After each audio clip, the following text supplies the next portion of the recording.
It should have started. However, we're missing one thing, which is the music. The glorious music. Alrighty. And we've returned. And we've returned. Good morning. I hope you all slept well. I hope I'm not losing my voice. That would be terrible.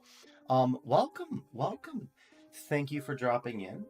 Good news for anybody who missed it last time is I actually injured my thumb pretty bad last week, but most operations are back. I can work my mouse again. Life is good. I just need to be a little ginger with things.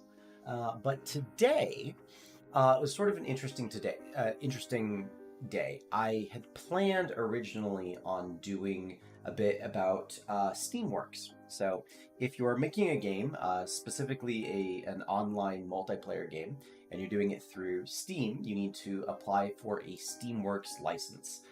This is the thing that you put up on the internet and you say, here, I want to use your servers and I want to use your infrastructure. Let me get access to Steam.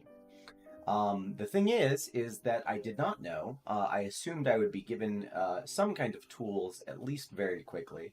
But as far as I understand, I have to go through a 2 or more day review process, mostly for tax information, is the thing. So all of the programmy stuff that was supposed to be today apparently is getting pushed back several days. So that is that. And then the caveat is that if that's being pushed back this Friday, or starting this Friday, stream will be all about the Global Game Jam. Is I'm just going to stream probably for the most part for as much of 48 hours straight as I can, working on whatever happens during the Global Game Jam. So, um, good news is that stuff is moving forward. Bad news is just not going to be the stuff that I thought it was going to be. So I decided that today, and for the rest of the week, while we wait for that Steam license to come through, just going to go through and start laying out some of the stuff that I want to do in a tutorial series on Blender. Just to be clear, this is not specifically the tutorial. This is me just sort of planning and plotting what it is I want to do. But if you have any questions, please feel free to send them in chat and we'll get this all squared away one bit at a time here. So, having said that, my thought process for the very first tutorial series that I want to do is an introduction to Blender, assuming no previous knowledge of Blender in any way. And in order to do that, generally, I think modeling is one of the best places to start. I think modeling is important. I think it's something that if you're working in 3D, you should know at least a little bit of modeling, even if it's not your favorite thing. Part of modeling includes sculpting and texturing and just understanding the workflow, and I think it's a really important place to start. So the question is what to model. And one thing that has been on my mind a lot recently is doing probably some tavern stuff you might see in a tavern, props specifically. Um, and part of the reason for, I think, going for a tavern is just the fact that there's a lot of shapes in a tavern that are much easier to, they're very easy to model. Like there's still a lot you can do, but like making a barrel is not the most complex thing in the world. You know what I mean? Hello, welcome. Thank you for joining in. So I think one of the first things I want to start playing with modeling here is specifically a mug, like a stein or something of that nature. And just like how do you go about that process? So, and the answer is that I don't even know how I would go about making a stein, so let's make one. Probably It's a very tall mug. How big is a stein? Like, what is the ratio of a stein? Because I feel like they're tall. Usually they have normally they have like a clasp on the top. I think that would be too complicated to start with.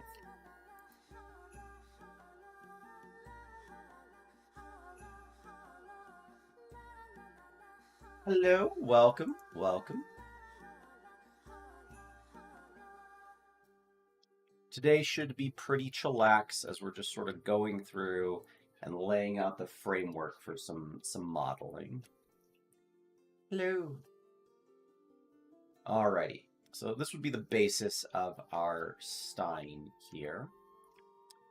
And you know what? It's always a good idea to turn on poly counts and see where you're at for a small, simple little prop. I think this would be doing pretty well. We need to have a handle, and I also want this to be,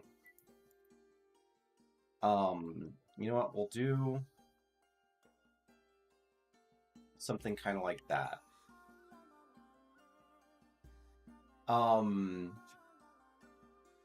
Something I see a lot. I did a bunch of look at just tavern stuff, taverny, whatever you have at a tavern, or a pub or something like that. And one of the things I see a lot is people model the or when they model one of these things, they do so with like metal bands, big. Because I like hand-painted assets. I think that would be the angle I would take, is how to do a hand-painted asset. Not because it's not worthwhile to make realistic assets as well, because that is important. But specifically with hand-painted assets, there's a couple like rules and general guidelines that you should follow that are not commonly known, I guess, for lack of a better description. And I think just shedding light on that would be a bit nicer. So I think what we'll do for our Stein here is we'll do this, scale, Shift-C. And hello, welcome in. Please, if you have any questions, feel free to ask.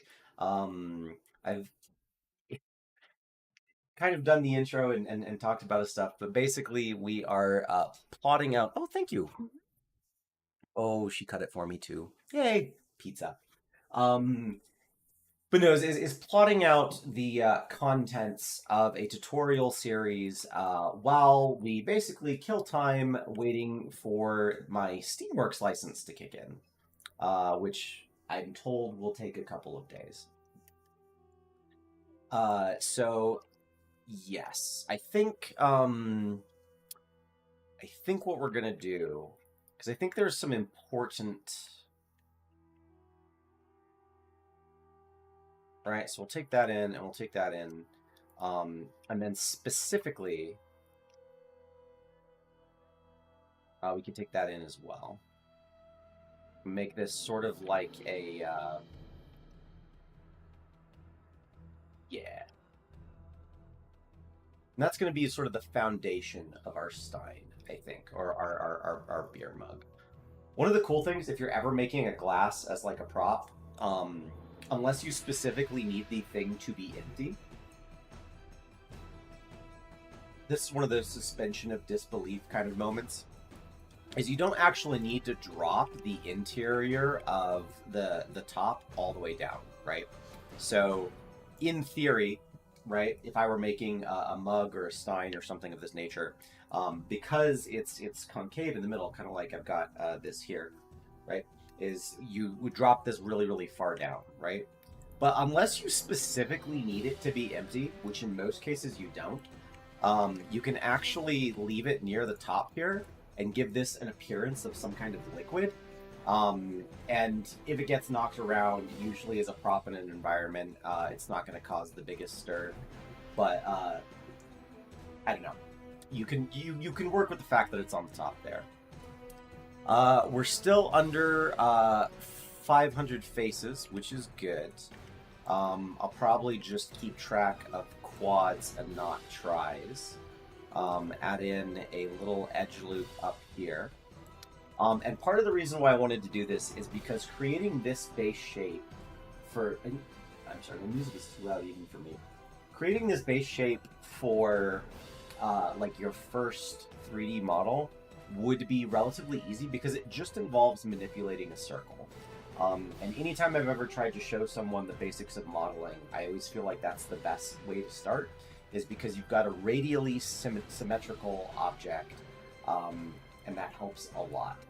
But one of the things that you have to learn is how to start breaking symmetry. And I think there's also an option for that here, and how to break symmetry responsibly, I should say.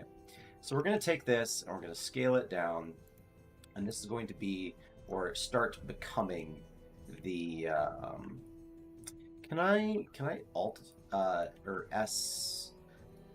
Also, fun tip, and I know you guys can't see it quite as well here, but whenever you do something, you actually have like right down here, right on the very bottom, or top, depending on however your blender is oriented. But there's actually an entire list of like subsequent commands. So if I scooch out of the way just a bit here and press scale, you can see now that there's all of this stuff down here, right?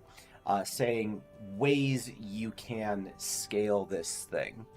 And part of the reason why I'm looking at this is I don't know...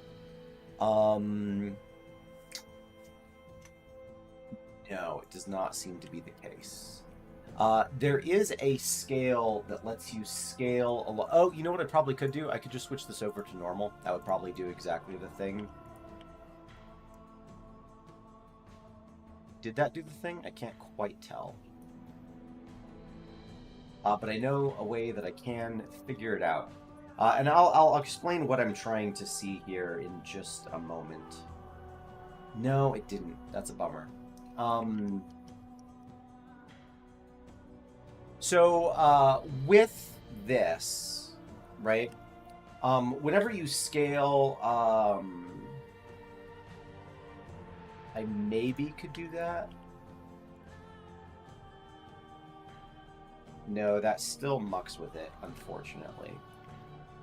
So basically, in a nutshell, is whenever you scale something, it generally scales all of the points involved, right? And in this case, by doing that, and it should be really obvious if I make it very small, is that now we've got kind of an indentation, because as it's scaling in, it's not scaling as evenly as it could, and so it's being brought in this way ever so slightly. And there are probably ways that you could like compensate for that, but I don't necessarily know that any of them are worth it. Although there is one more that I want to try. So we'll do that and just do... Yeah, no, that's a terrible decision. So, yeah. But this is a good opportunity to learn just good topology for anyone who would be following along in theory. So we'll do that, and we'll do the exact same thing right down here. And actually, I believe I can... let's do another test. All things to learn now instead of trying to figure it out later mid-tutorials. If I do that and I do individual origins, I should be able to... Perfect. So that they're scaled to exactly the same amount. Pull them out ever so slightly. And now what you can do is take these guys, these faces that you've created here, pull these out just like that, and we can turn them around just a little bit here. Do one right in the middle. Get rid of those guys, and now we've got kind of a fun situation going on where we've built a handle, and all of our geometry is still really good. Hello, Stray. How you doing today? And I'll repeat again in just a moment here. You don't see me eating, I promise. But it's really good. So today,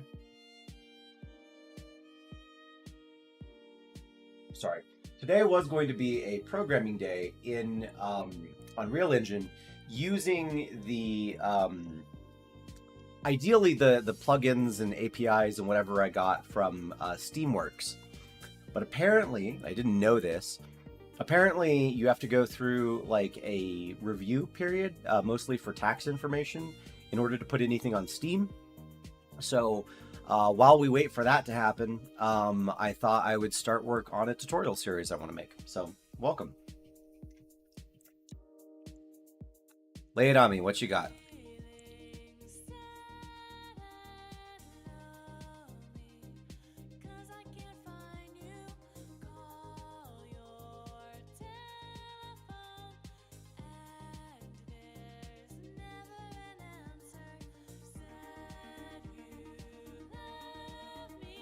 Oh, interesting. So, okay. And then, yeah, perfect information cover. Not sure which game jam I mean by the global game jam. So every year, oh,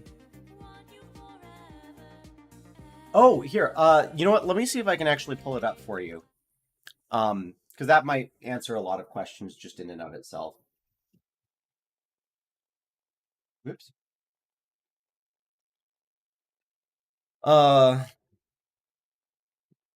So I don't know that you'll actually be able to find any information for the Global Game Jam on itch, which may sound weird, but it's because the Global Game Jam is big. It's actually really, really big. And I'll pull it up here.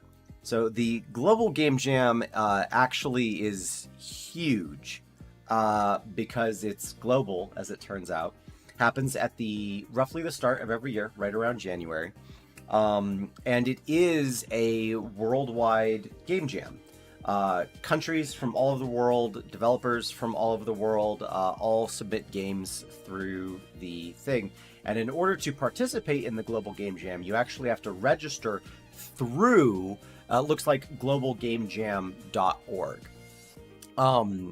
And like each time zone has like a different thing or points where they get their keywords and stuff like that. It's a whole thing. But it is one of my favorite game jams to participate in because I've participated in the majority of them since they first started. It started way back in, I think, like 2009, maybe? Something like that was the first Global Game Jam, somewhere in there. But this has 31 people signed up.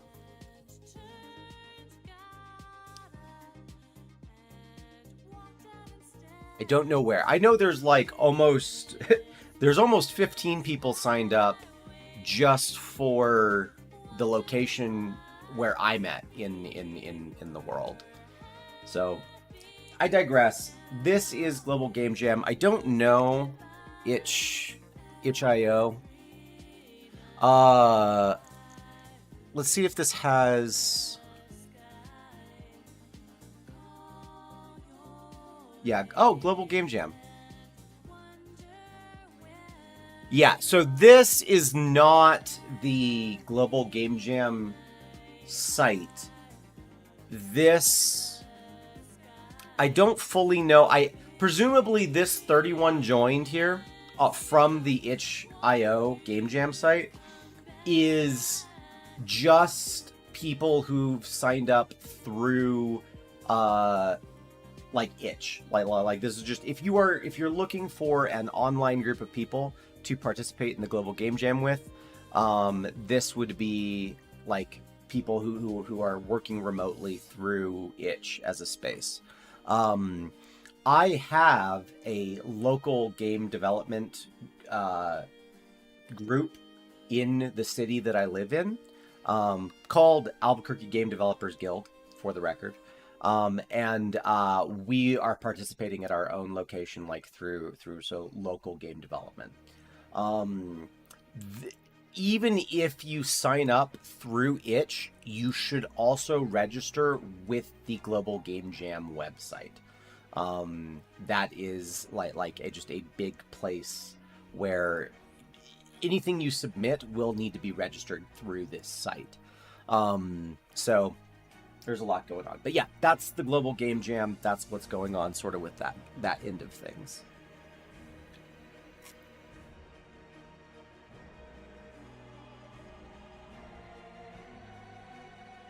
I'm sorry, it's really good and I'm really hungry. So, back over here.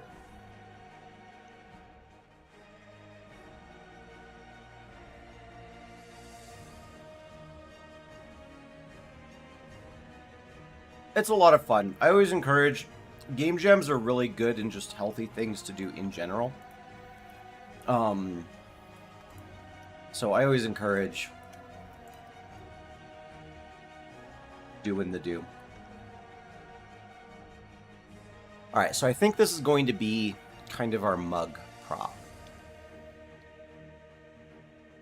I think also, well, so there's a lot of, for the Global Game Jam, because it does say starts on like the 22nd or something, which is today. Yeah. But there's a lot of like pre-event stuff. I know tomorrow night, and I'm debating, there might not be a stream tomorrow night. We shall see. Or if I do stream, it'll be either earlier or later than the regular time. Because my local game development group is having kind of like a meetup pre-mixer thing prior to the game jam starting. So there's lots of pre-stuff going on, but the actual themes and everything for the game jam will be announced on Friday. At like some odd time, whenever that is.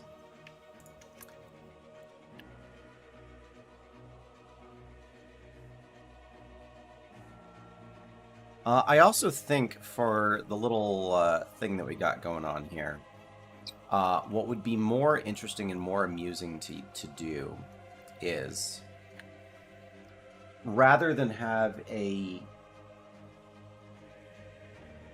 like sort of standard like kind of like coffee mug shape almost, is if we brought it much more... Game? Hello? That's why. Much more in line with maybe like there's a stick that's been attached, right? So we would take this, presumably, or actually I guess we would take these and extrude them out like that. And do the exact same thing up here. I'm also realizing that my normals are all inverted. So we'll mess with that in just a moment here. And then here... Boom, boom, boom, boom, boom.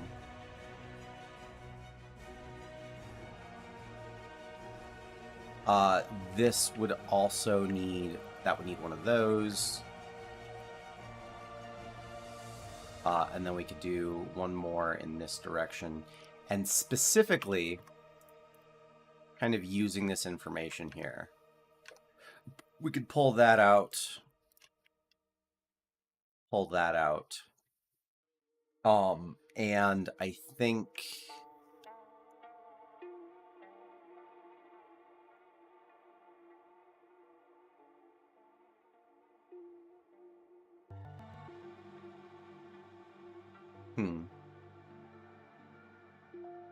I certainly like that design a lot more.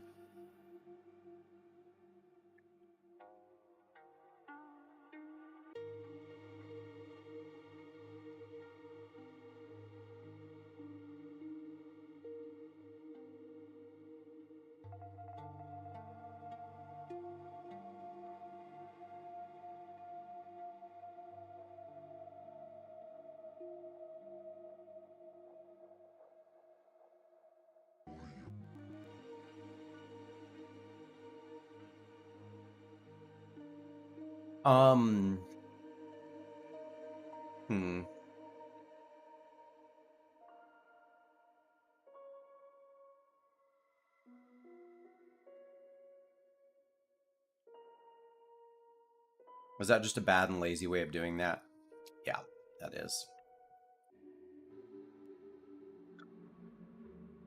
I think anytime...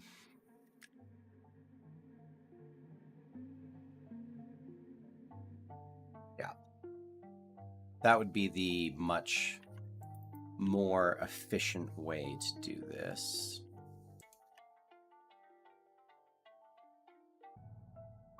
Like that, and then basically just take everything else.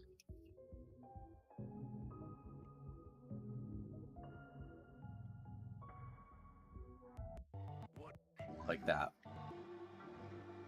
Oh, I see.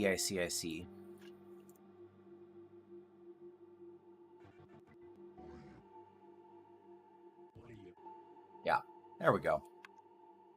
And then a lot of this stuff you could sort of round out here. So this is me trying to figure out how I would go about modeling a stein or a mug for a tavern type prop. And I think that's more or less how I would go about it.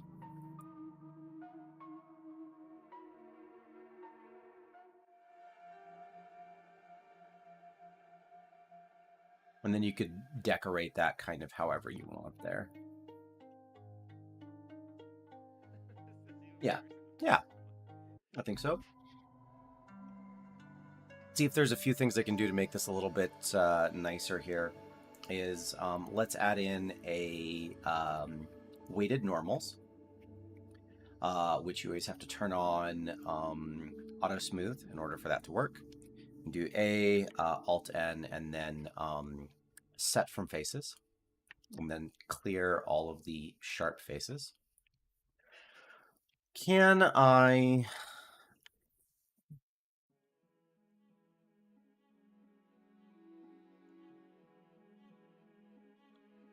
That's doing a bit of a weird thing because it's averaging, or it's the triangles are essentially not flat.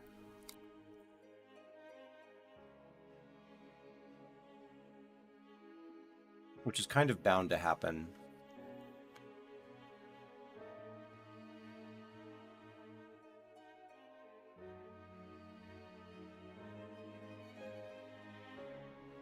I don't know that I have a super good fix for that. However, I could mark that as sharp, and I think that'll fix most of it. Yeah.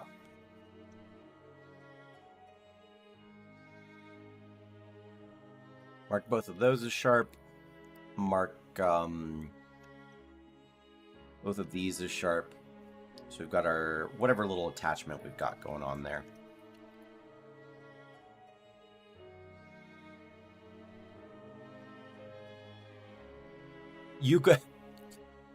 I am a firm believer that anything can be used as a weapon. If you have enough force behind it. We could also like tilt this a bit here. Give it kind of a more interesting shape.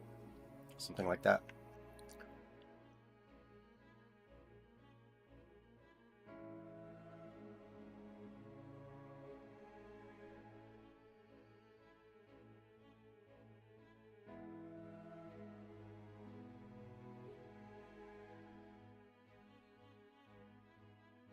What else should probably have? This should also probably be marked as sharp. So we do that. And then there's some fancy stuff we can do down here. So we can take both of these, mark those as sharp, make sure that it extends all the way across, mark sharp. And then this one is fun, is if you mark that sharp and that sharp, whoops, it should create that kind of fall off effect, and then we can do this here and mark that sharp as well.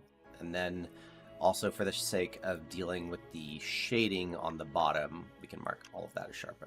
So that's probably what our mug will look like. And that kind of can teach you a lot about... could you use this as a weapon because then you could mug people? That's true. That is true. I love puns.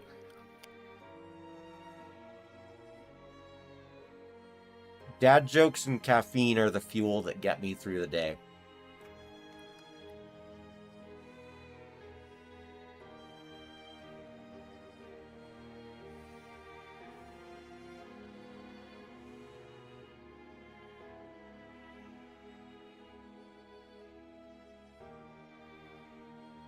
So,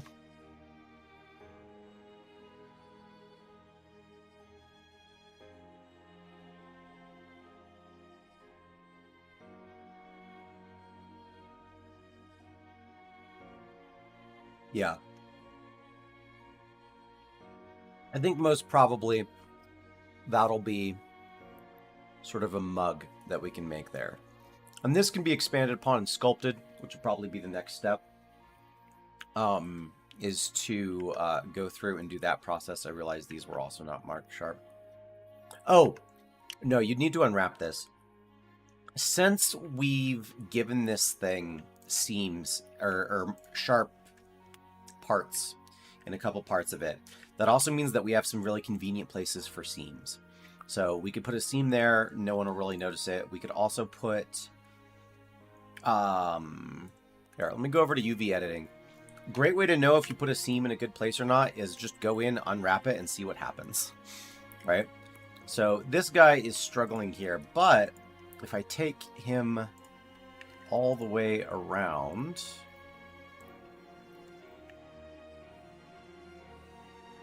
and I mark that as a seam, what does that do? That tracks. That tracks.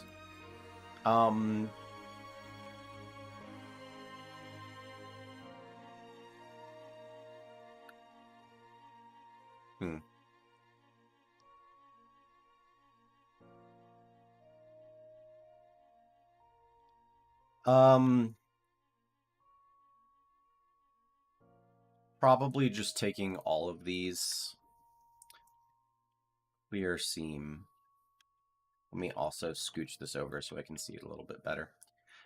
Probably the way I think the way to do it is just take that exact same thing, do mark seams for there. Take this, mark that as a seam, take this, mark that as a seam. So these are the two insides of my little struts that lead out to the handle. And then for this, I would probably argue the best thing to do would just be take like these vertices all the way up to kind of the tip here. Boom, boom, boom. And mark those as seams. Because what will happen is as that unfurls, right, there will be a moderate amount of stretching. Did I miss something?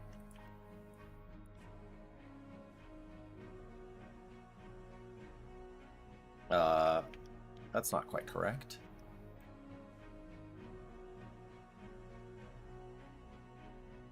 What are you still attached to? Something is still attached here. This should not be doing what it is doing. Let me turn on this.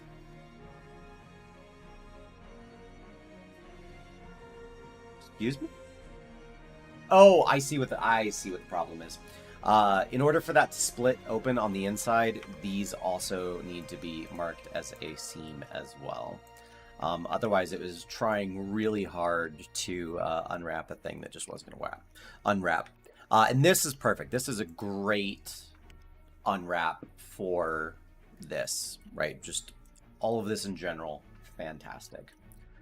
For unwrapping these bits up here, I would probably recommend I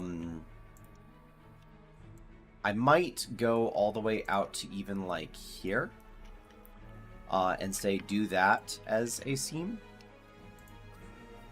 so that you have just everything on top is something. And then for the rest of the way down, technically,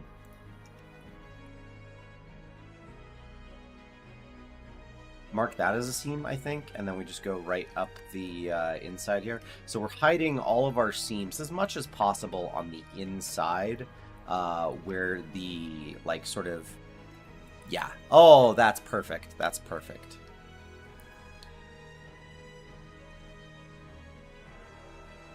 That is a fantastic unwrap. And then the last thing to do would be to do the bottom, which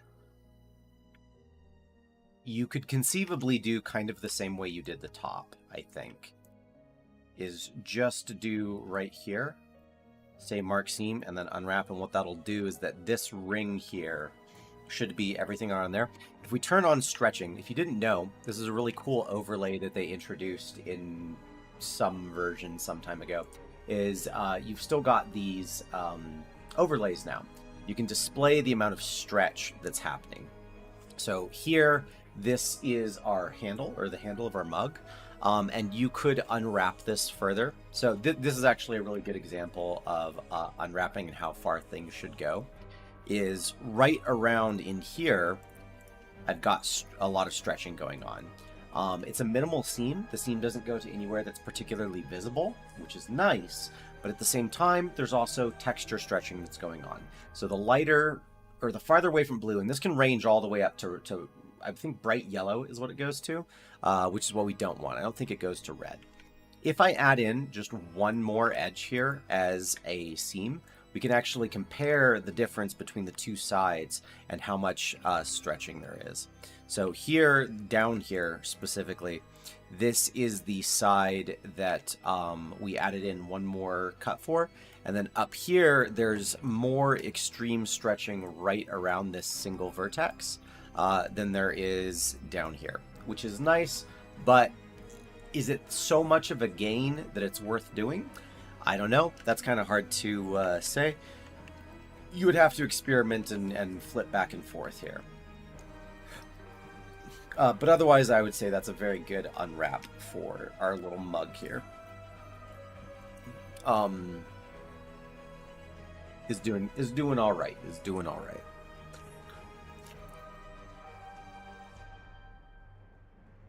What else belongs in a tavern? What other objects would you see in a tavern? I was thinking about candles, barrels, maybe.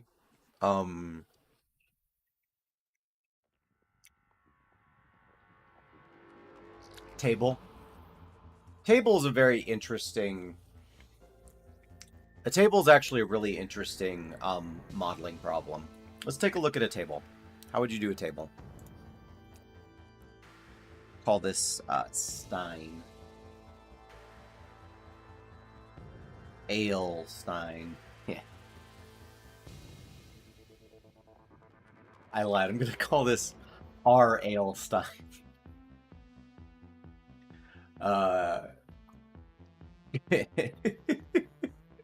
That is unnecessarily funny to me. All right, let's look at a table. How would you model a table? Tables are tricky for the exact same reason that the handle of that mug is tricky. Is whenever you do a table, one of the like common ways to do a table, right, is you're like, okay, well, I need to extrude out some legs. So what I'm gonna do is I'll grab a little thing here and I'll pull that out, and I'll grab another little thing over here. Do that. This being the like way you see legs done a lot for like a table. You know what's dumb about this though?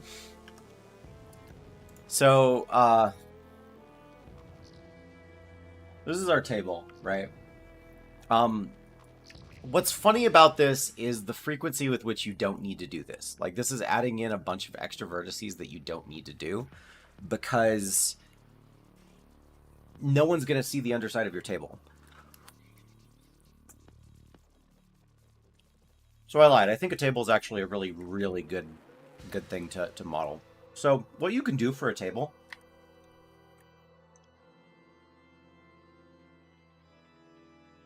Let's get rid of all of our vertices, and we'll add in a circle with 4... Yeah. No, we'll add in a square. Vertices, plane. We'll delete just the face. Only faces. So now we've got this square here, right? And what we'll do is, for this, is we'll come up like that. We'll come up again then a little bit, a little bit again. We'll come way in.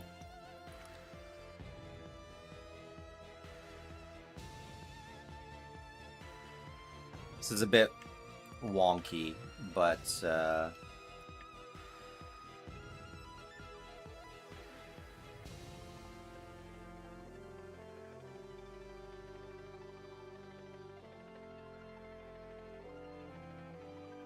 yeah, we'll say this is our table leg, or the leg to our table.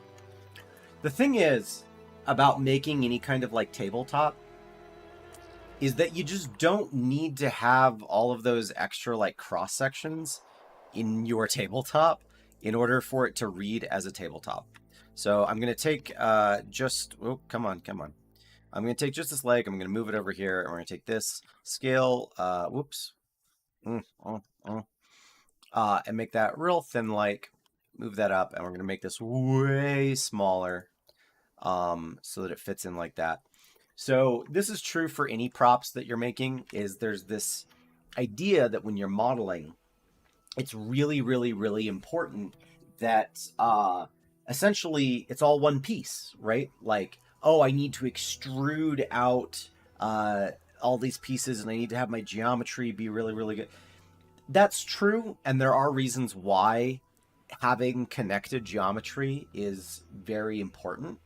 But if you're making something like a table and you know that there's not going to be any situation where the character walks in and like flips over the table, or the table gets like knocked around, or basically just you see the underside of the table, because why would you see the underside of the table? You're not supposed to.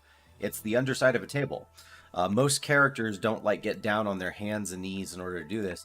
Just make a table like this, right? Here my legs are completely separate. I've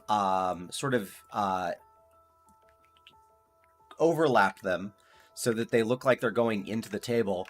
And here I have my perfect geometry table just done, right? No need to add in all of these like crazy cross. If I do the stuff, skip all of that. There's no need to do any of that, like, at all.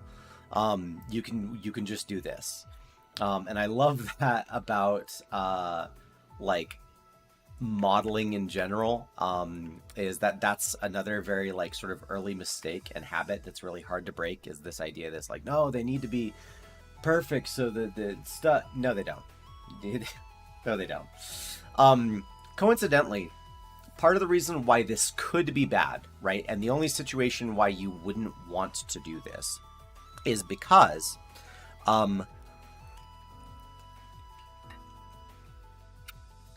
depending on how lighting works in your game, this can cause weird artifacts, right? So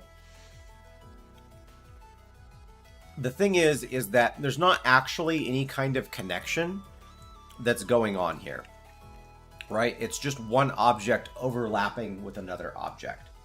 So depending on how the lighting in your scene is set up, like Unreal Engine versus Unity versus Godot versus like using point lights and sunlights and the scale of your, like, all sorts of things, this could cause lighting problems. That is the risk that you're running by doing this. However, again, it's a thing where like there's not sorry. One more little baby Bob. Talking about lighting, I don't need to get my tablet for this. Let's say I've got like a light up here, right? An example of a lighting artifact that this would give you is if I draw here, right? This is the sort of direction of my shadow, right? Is as light is coming down, it hits this corner of the table, and then light continues on, and only this part of the leg down here is illuminated, right? Nothing up above this would be illuminated. However, because it's been modeled as a completely separate piece, right? You could have a situation where the leg is illuminated all the way up, right? That would be an example of a lighting error that could occur by doing it this way. But at the same time, right? So if you have your character and this is the angle that they're going to see the table from in all regards, right? You saved a whole bunch of geometry by just making them separate. So this is a thing worth learning about for modeling. Let's go ahead and slap our Stein here right on top of our table. Boop. Just like that. All right. What else would you see in a tavern? What else exists in a tavern here? And you know, for the sake of being like complete about this, is we'll go through and add we'll add all the same modifiers. So let me weighted normals, keep sharp, auto smooth, and then that's fine. Like that's what we want in general. The table did just get mugged. I mugged the table. Because I'm a rebel, I'll even mug the table several times, right? Now the table has no money. It is a broke table. Not to be confused with a broken table, that's someone else.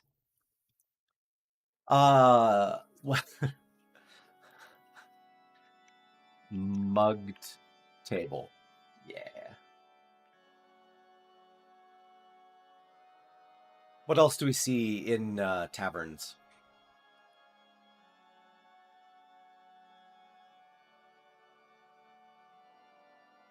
You know what?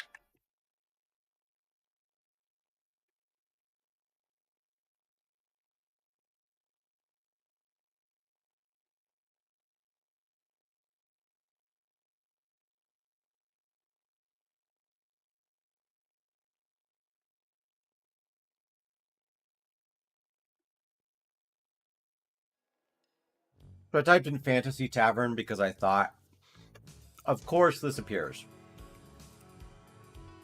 Of course we have scantily clad barmaids. Because why wouldn't you?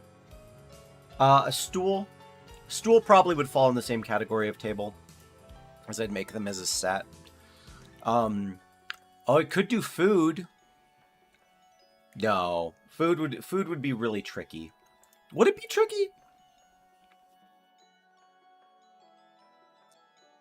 What if for food we did the classic this guy. You can't see me hovering my mouse over it. This guy. So correct. Food probably is hard to texture, but that's also part of why it's like a really good idea to learn, like hand-painted food. So one of the important parts about hand-painted textures, and one of the things that makes a hand-painted texture really look good and really convincing, and it's cool because I don't know where I learned this from. I'm trying to remember where I actually was given this knowledge and information.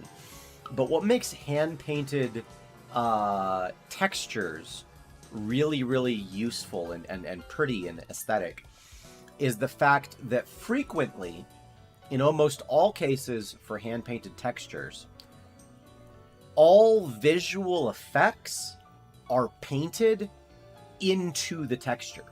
So, let's say, for example, you have something that is shiny and metallic, right?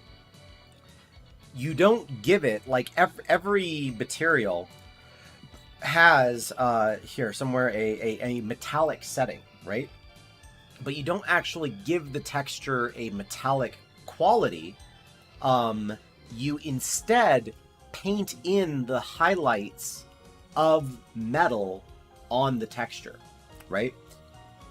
And part of what happens when you do that is that it means certain effects are no longer dynamic, right? But all of the effects become much more representative and like sort of stylized by doing it that way. So it's not just exaggerated proportions. It's not just like a the classic. Give me more Pinterest. What's the thing I'm looking for is like I'm just gonna type in video game concept art. That will probably give me what I want.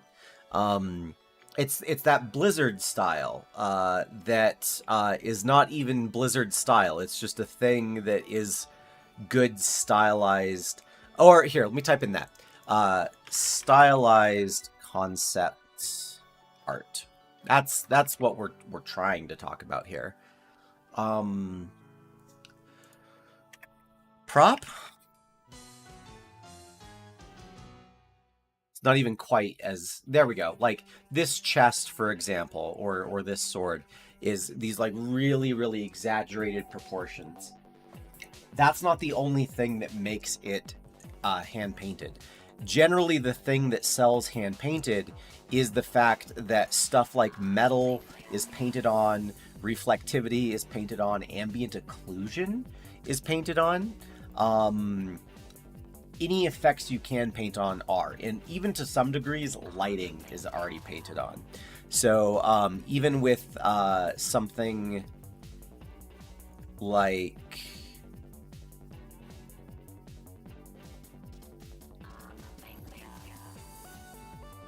I'm just not seeing anything that's like sparking exactly what I was hoping it would. Damn you, Pinterest. Sometimes Pinterest slaps, sometimes Pinterest doesn't do anything.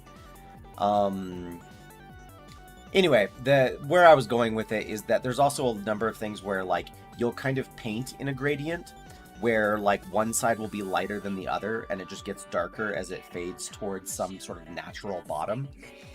And you can still light the thing. I think there was an example up at the very top here, right? So there's the like rim lighting on this edge of the mug. You can still do that dynamically, but the thing as a whole would have a sort of gradient to it to sort of communicate just that idea of it existing in a world. Anyway, back to food. Texturing food would be hard, right? Because the shape itself is very simple. Like, there's not a tremendous amount going on in this shape. But by the same time, it's also a really good lesson in hand-painted texturing for exactly that same reason. Is that you would then have to go in and paint all of these different parts. And I think one of the most, like, impressive hand-painted sushi is 3D, is this. No, not that one. This one.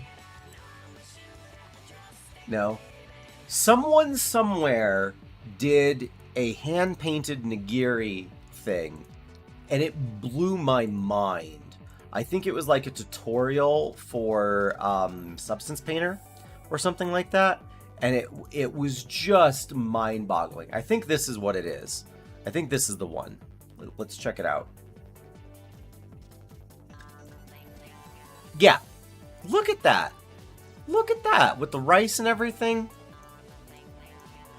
But you can see like the hand painted stuff there is these like qualities of meat and stuff that they were laid in, like fatty content, so on and so forth, right? But I saw, and I don't even know if this is the original one or just a really good copy. Yeah. I think let's make a plate, and then a meat thing to put on plate, which I really like the fish. Fantasy food concept art. Just in case there's any other foods I want to. That's not food. Any other? I like the idea of fish. I think a big, like, doing the chicken drumstick kind of thing would be good. Oh, man, some of this looks good. I love cooking type stuff. I like cooking in real life anyway, but I especially like, you know what we could do? You know what we could do?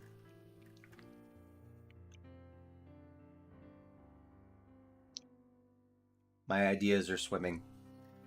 Is we'll do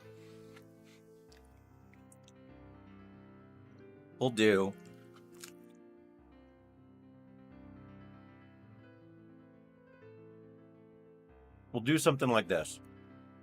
First, for this table, I'm going to add in one edge loop right here.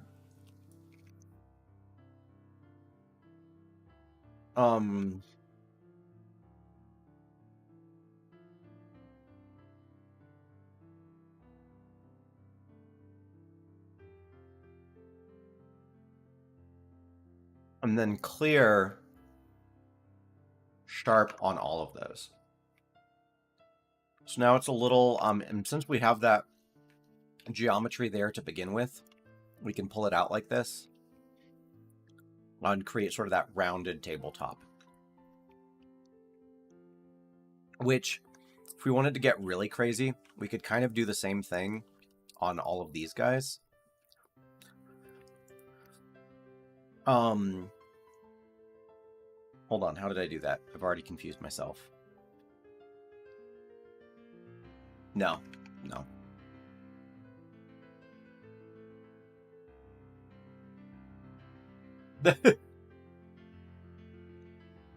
Replace meat with the Minecraft hunger bar. Yeah. So that's our sort of rounded table here. And we can adjust the proportions of that. I'm debating about... No, that's fine. All right, so other thing we can model is here we could come in with a circle. This one should be pretty easy. Is scale that down, scale that up and move it up ever so slightly. Do again, but much more like this. Grab that there. Scale in again.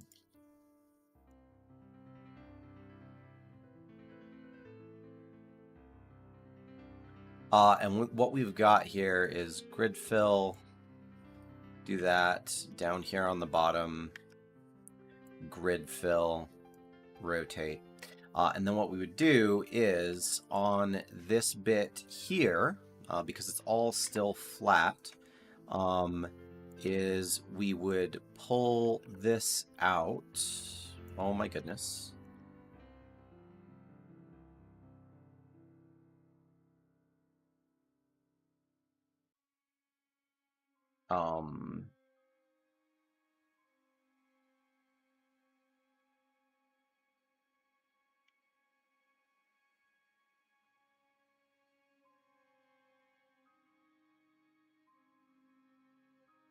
To form basically like a kind of skillet is the goal here,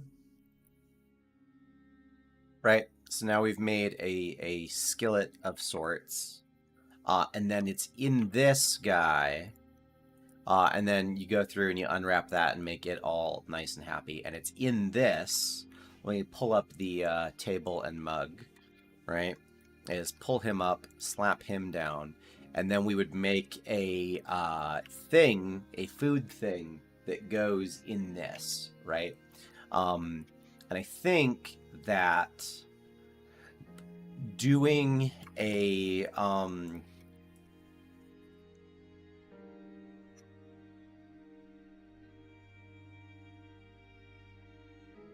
I just saw something a minute ago that I was like, oh, that'd be good, and now I've forgotten.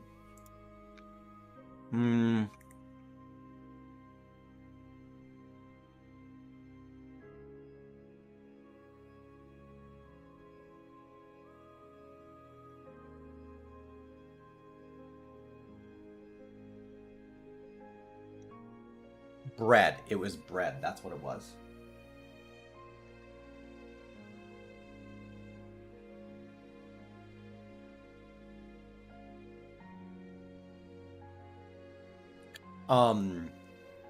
For this circle here, and let me call this frying pan. For this circle, we could do something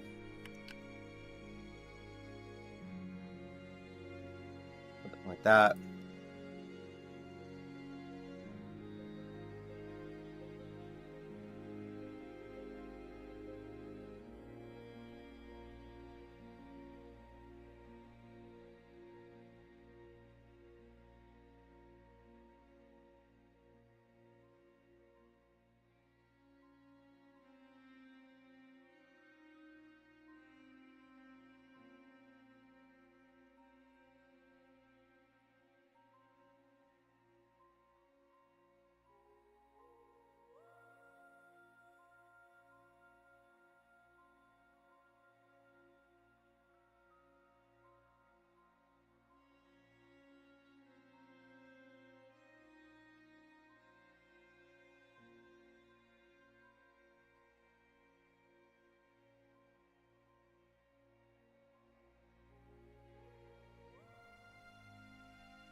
And this is going to be like our big meat thing here. Yeah, barrels, various bottles, candles. I was thinking about doing a candle. I think a candle might be really good.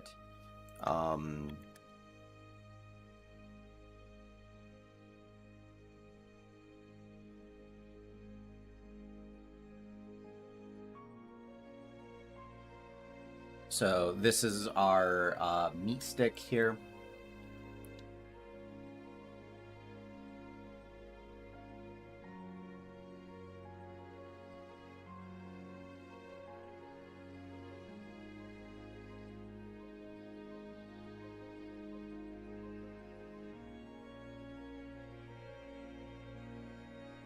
We could go in and make that even nicer, right? It doesn't have to look like that. And we could maybe even have it kind of hang outside the bowl or outside the frying pan.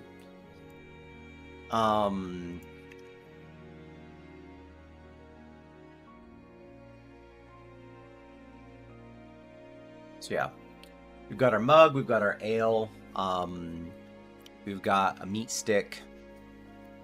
I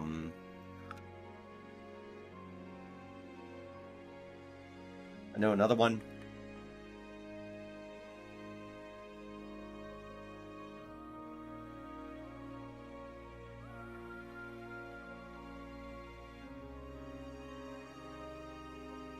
Oops.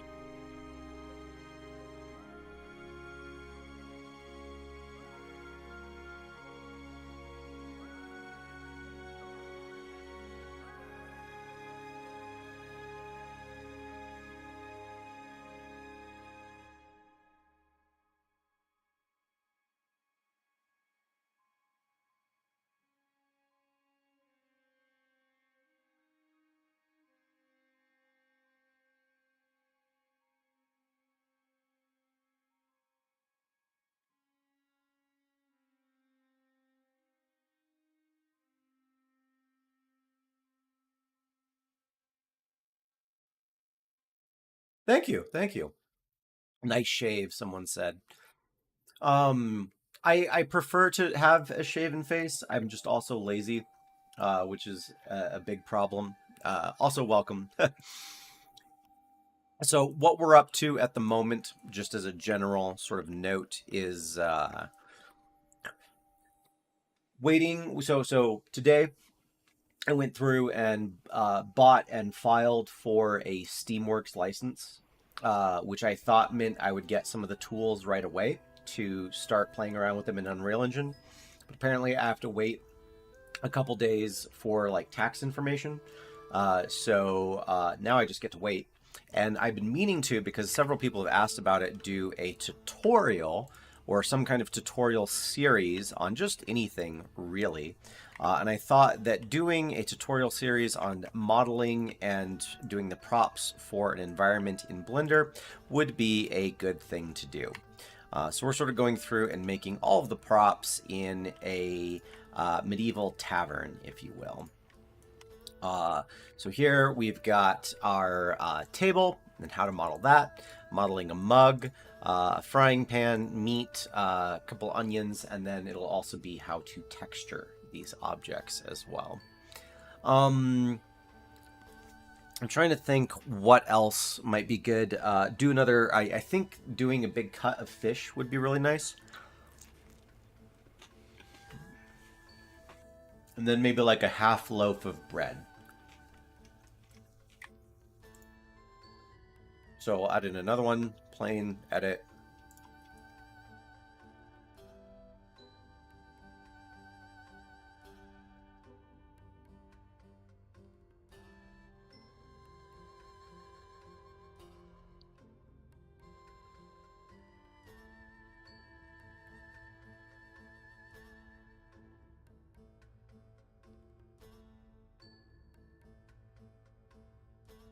Just making sure that my sides are good there.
I think that's a relatively good piece of bread.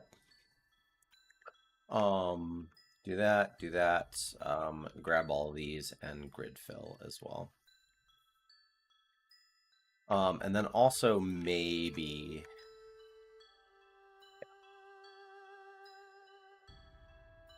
You could kind of,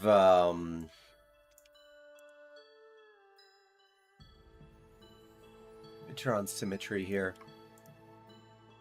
Might turn that down as well. Yeah, there we go. Bam.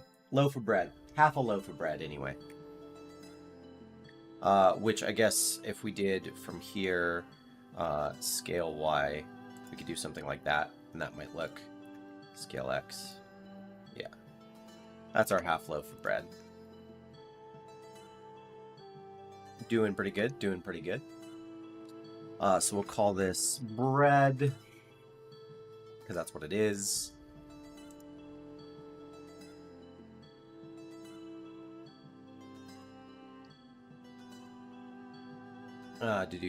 Do.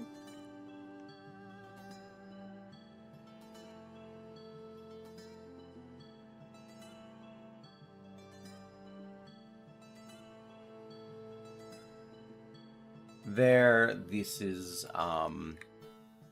onion A. This is onion B. This is meat. And then I think, yeah, well, the last thing would be, we could do like maybe a thing of fish and a leek, because leeks are cool. Would a pitcher be too much?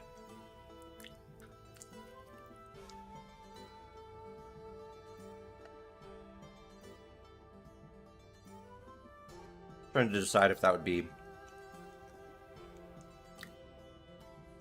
Because after you model all of these things, you then need to go through and UV unwrap them and then texture them. Like this is a pretty simple UV unwrap. A lot of these are pretty simple, but the amount of just work involved. Also, is there like a centerpiece for a tavern? If we do fantasy tavern concept art.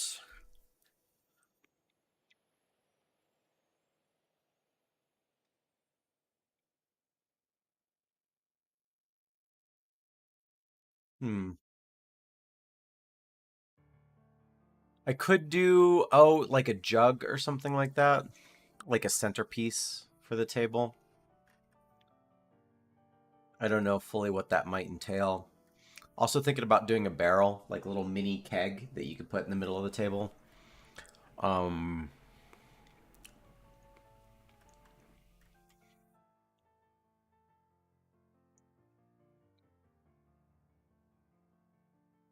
or a dagger, just a knife, thunk. Or a fork, coincidentally. A fork could be interesting.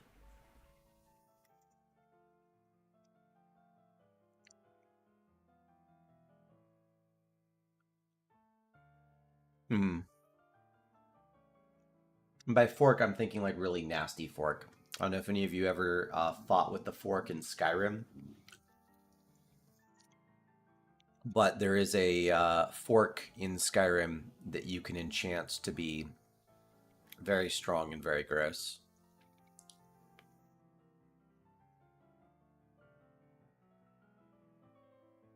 Hmm. Hmm.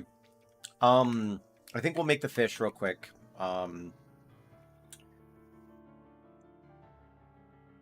Fish should be pretty straightforward. Because it's just a like turn on clipping. Um, right, is we'll do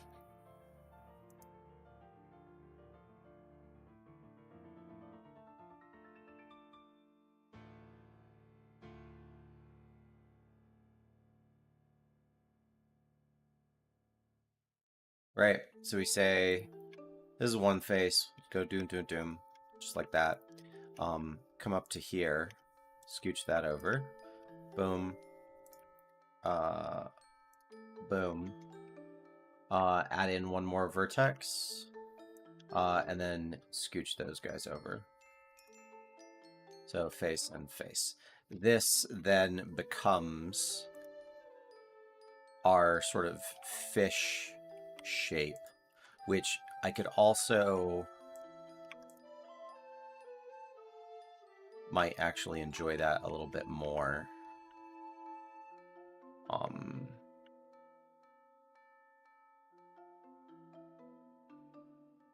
yeah, yeah, that's a pleasing fish shape, fish meat shape, anyway. And then you just take this whole thing and go shwoop, bam, hunk of fish. If you really wanted to, you could take all of the sort of constituent sides here, like this whole ring, and give that a slight bevel, and do the same for the other side. I realize I'm missing. Do. Right, and then just give all of that a bevel.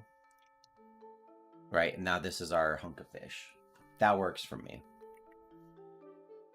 And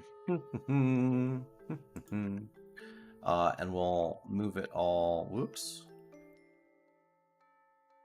Right there, I suppose. Um,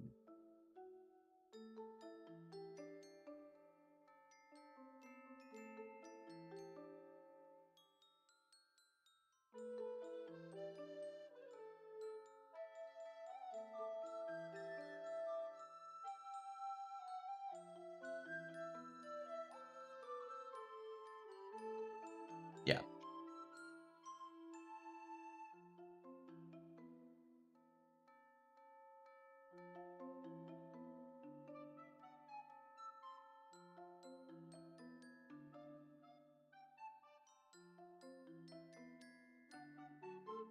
Yeah, and I think like a leek or something like that would be good too. So it'd be like a chunk of food, a couple objects. We could make a stool as well. And then I think like only some of these objects would need to be, so like the only some of these objects actually need to be like sort of explained with any kind of degree of in-depthness, because once you know how to make something like this, you also kind of know how to make the bread and the onion and the meat and all of those sorts of things. So yes, I like that. And then I think the last thing, sort of as a centerpiece, as some sort of capstone to this, is there anything else that would be fun or interesting to try in texture? Um,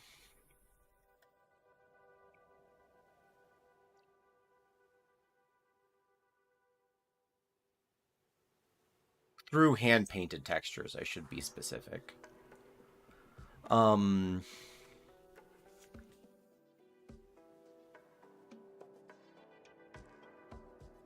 I do not know. I do not know.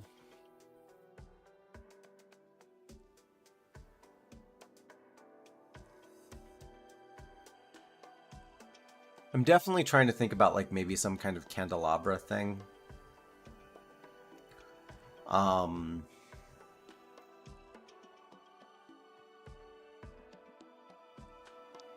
hmm. Any ideas or I suppose I should say also in particular, any requests for anyone being like, oh, I would love to see how an X, Y, or Z is textured, or how you'd go about texturing something, some specific thing. Um,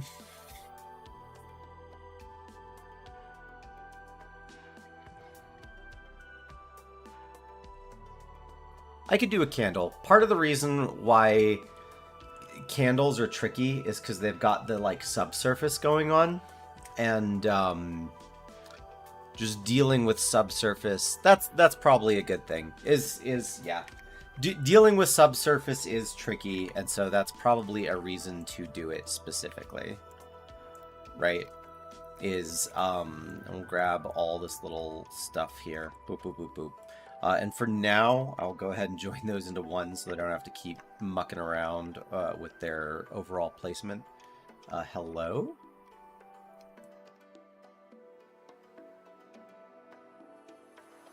Use me?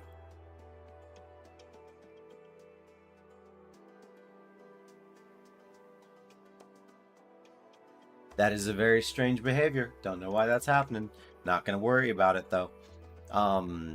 We'll do something, I guess, kind of like that. Yeah, and then the last thing we'll have is a candelabra of sorts. I imagine that in terms of modeling difficulty, is we'd start at the food end and then work our way up to the candelabra. And then in terms of texturing difficulty, we would start basically at the candelabra and work our way over to the food, where the food would be the most difficult to do. So let's add in another object here. Call this lighting, and then model this real quick. And the way I would do this is pretty simple, just like every other thing that we've modeled.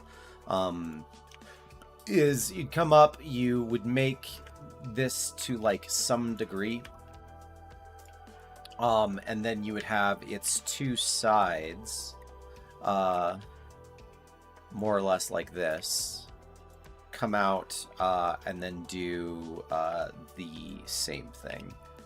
So boom boom boom, boom. And then that would be the base part, and you would go through in theory and make all of this super nice, right? So if I were to take these, scale them out ever so slightly, and even just bring this guy way back over here, and that guy way back over here, right? Like the idea is that this would come up, and for supporting a candle, you would go through and you would add in all of the necessary sort of geometry in order to make that work. And it only would need to look kind of like this. You don't really need to go much further. So with that, and then all of this being made, like doing whatever sort of like shapes and curves and bends and sort of stuff you want. See, I can smooth that out just a little bit. Yeah. So that would be our candelabra, and then the candle itself would predominantly just be a circle. But there are some fun things that we can do with that in terms of making it more sort of realistic.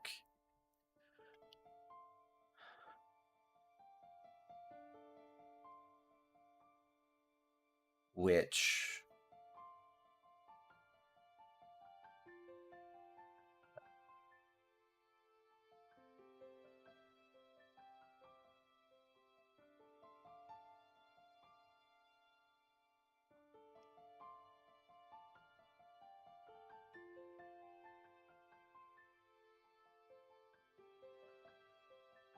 yeah. That's probably really cool. I like that. So that's what we'll do for our candles here. And then do grid fill as well down there.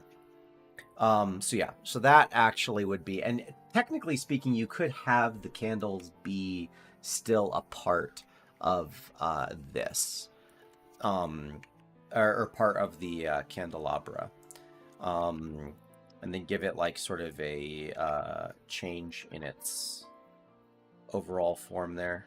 Shade smooth. Yeah, that looks perfect. I like that quite a bit. And then that would be our candle centerpiece. And of course, you'd make another one on the other side and make the whole thing pretty and spend more time on it than this. So that in conjunction with a bar stool. And then I think that would be a good tavern prop set that you could make. That you'd learn a lot about just modeling from doing that.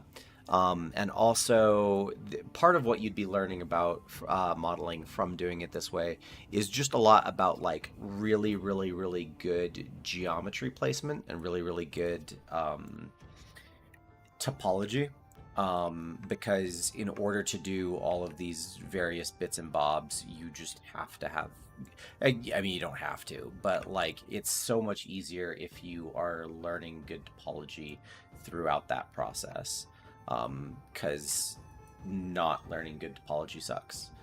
Let me get rid of just that one, and I'll take, I'll do boom, boom, boom. Take all of those. Just set them right on top here. And then we'll remerge all these guys together. M at first. Let me center my camera here. Boom, boom. Oh my god, I can't see. Boom, boom, boom, boom. Boom, boom, boom, boom, boom, boom. Boom, boom. Perfect. Now we've got our 3 candles here. Give that some kind of random rotation by just wiggling your mouse around a lot. Do the same right over here. Perfect. And then grab C.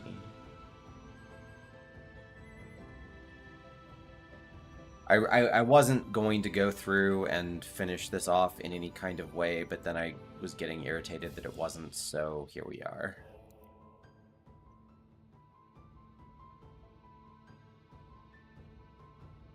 There we go. Cool. Boom.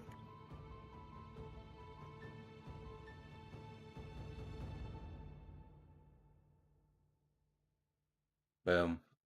And we can make it a little bit smaller. Yeah. So this is our table, our feast, our sort of everything that's going on.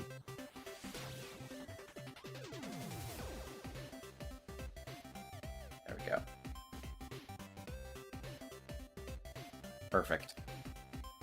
Yeah, and then texturing that would be the tutorial, is how to model each of these things. Oh, and then maybe a little set of stools.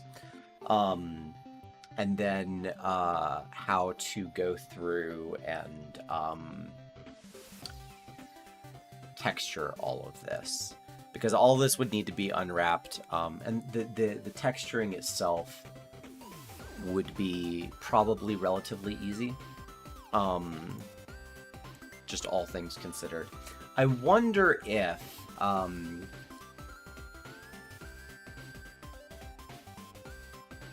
nah.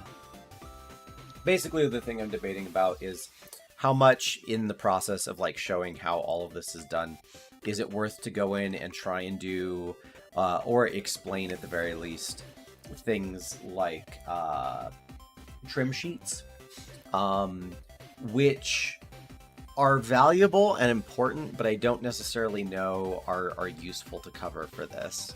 I think for just a selection of props like this, as an introductory course to Blender, I think that this would be a good amount of stuff to cover. And there are little things you can do to really sell how all of this looks. Oh, that's probably what was going wrong, is I had modifiers that weren't applied, because I can see I've only got half a fish here now.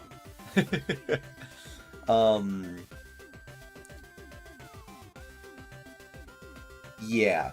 Okay. So that then is the plan, and sort of what I'm thinking of doing as we move along here is so okay. And just a review now. I said this at the start of the stream today, but several of you who are here now or weren't here then. Is this morning I applied for a Steamworks license, which basically says I get to put whatever I want up on Steam. Not whatever I want, I have to agree to Steam's policies, but I can put things up on Steam and have them work.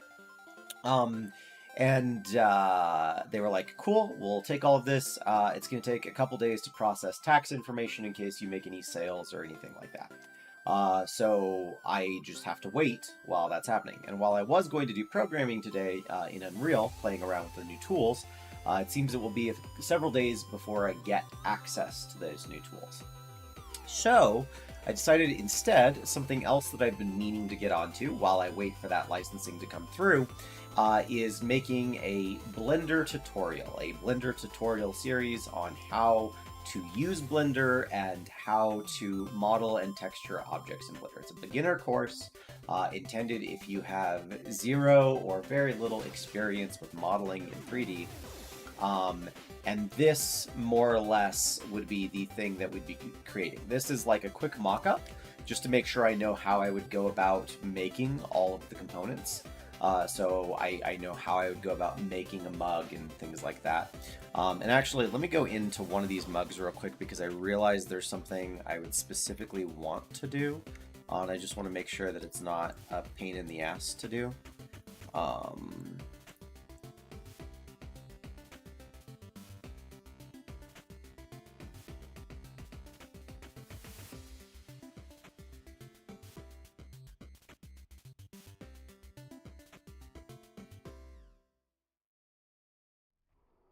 And I realized I would need to re-unwrap this in order to deal with this. But basically, if it was made out of wood, you could make the wood pieces be uneven. And same with the table. Anyway, this is a quick mock-up of just all of the things you would need to do in order to create a sort of small set of tavern props using hand-painted textures. All of the hand-painted texturing, though, would be done in Substance Painter. There was a video a while ago that Blender Guru, one of the guys who he made the donut tutorials for Blender, was talking about making sure that you have and are using good tools. And it's a thing where if you are wanting to make props, either for projects of your own or to sell, or because you need to learn it and want to learn it to work for somebody else, that's one of the things where you need to be using the tools that are most conducive to that. And while you can do hand painted textures in Blender, it just isn't the tool for it. Texturing is not where it's at in Blender. And part of it is that just there's so many tools in Blender that have been the same. I loved there was a fan made song that was like 30 seconds long. I heard somewhere on YouTube that was just like, Blender is awesome, Blender is great, and it was talking about all the reasons why Blender was awesome. And it basically said, except for UVs, those are the same. They are always the same. They will never change. Ever. And that's true. Like, this has been what all of the texturing in Blender has looked like from the beginning. Like, it has always looked like this, which is a bummer. But I digress. You should be texturing in, like, Marmoset, Substance, any Substance, anything. Yeah, you should be using Substance. You just should be using Substance. If you're polymodeling, do it in Blender. If you're animating, why not? Do it in Blender. But if you're texturing, you gotta go to a different program. This is just not the place for it. Covering all of that, I think, would be the goal, as it were. And actually, we've got not a lot of triangles in this scene as a whole. For like a huge centerpiece like this, that's pretty good.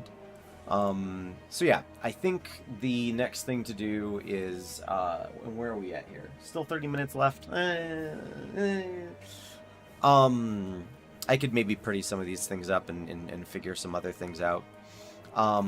But while we wait for that Steam licensing to kick in, probably I'll spend the next couple of days just doing maintenance on things. So this is a tutorial series that I've wanted to make. I'll probably be spending some time on this.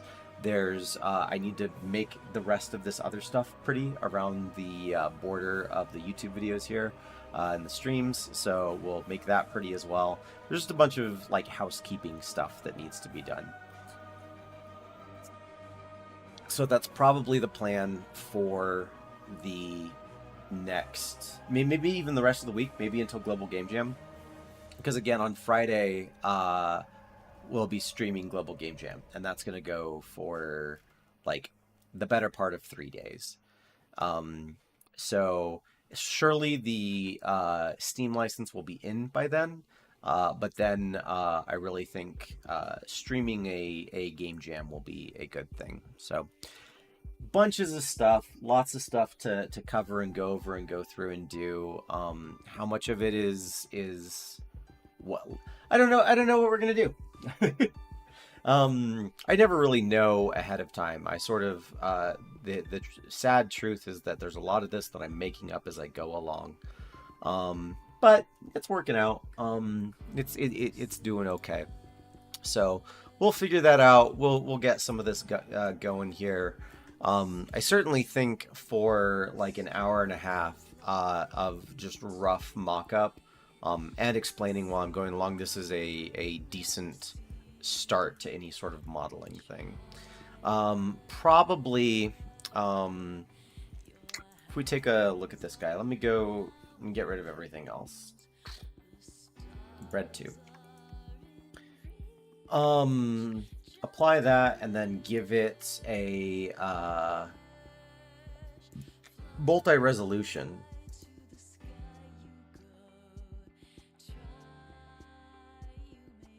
With several simple subdivisions here. Oh my goodness. Yeah, and then this is where we would go through and make everything really, really nice. Maybe I'll do sculpting tomorrow. I'm just going over some of the sculpting and stuff that you can do.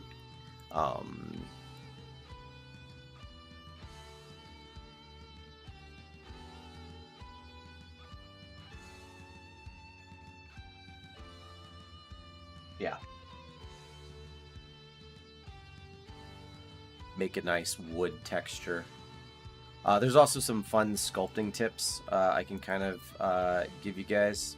One of my favorite ones that I always like to show off and point out is if you really need to tighten up some kind of just any kind of like clean line. Like say, for example, I've got this and I want the inside to be very, very sharp. One of the things that you can do is, and I'll again, stuff that I'll talk about and I'll go over tomorrow. But let me swoop. So I've got this whole mask here, and I've masked just those lines. I can should be able to invert the mask and then also hide the mask. And I think you have to do that up here. Somewhere is a mask option that lets you hide everything in your mask. And it should be here. I don't imagine they would have gotten rid of it. That seems strange.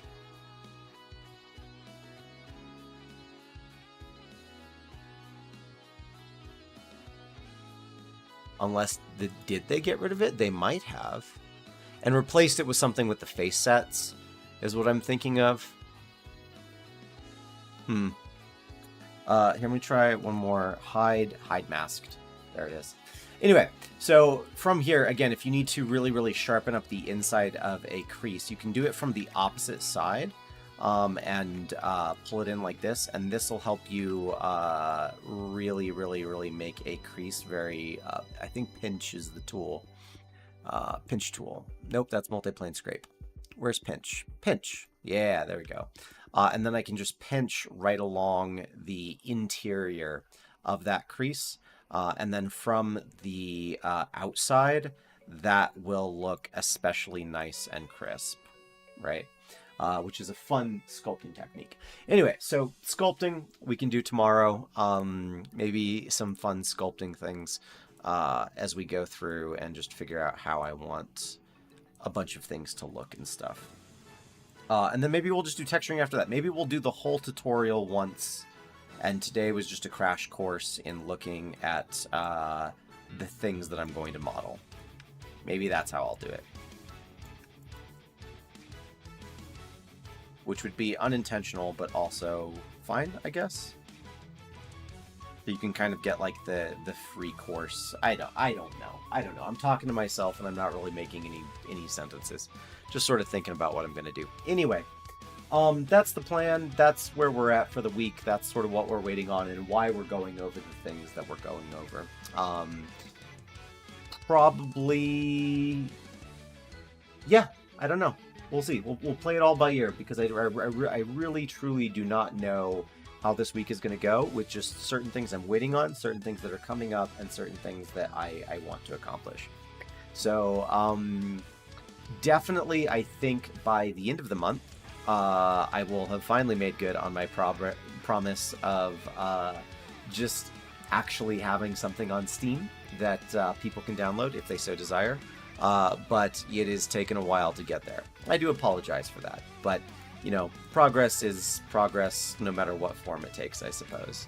So we'll get this, we'll do this, and we'll just see how the week goes. I think I'm going to call it a little there. It's 20 minutes early. I'm going to call it there. But yeah, that's the plan. So as always, thank you guys for coming in and hanging out. I always appreciate you guys. It can get lonely in the stream by myself, so just coming in and chilling and letting me ramble on in the background about nothing in particular is always awesome. So, yeah. As always, you guys get some rest, have some dinner, have some food, and I'll see you guys in the morning, yeah? You guys take care of yourselves, okay?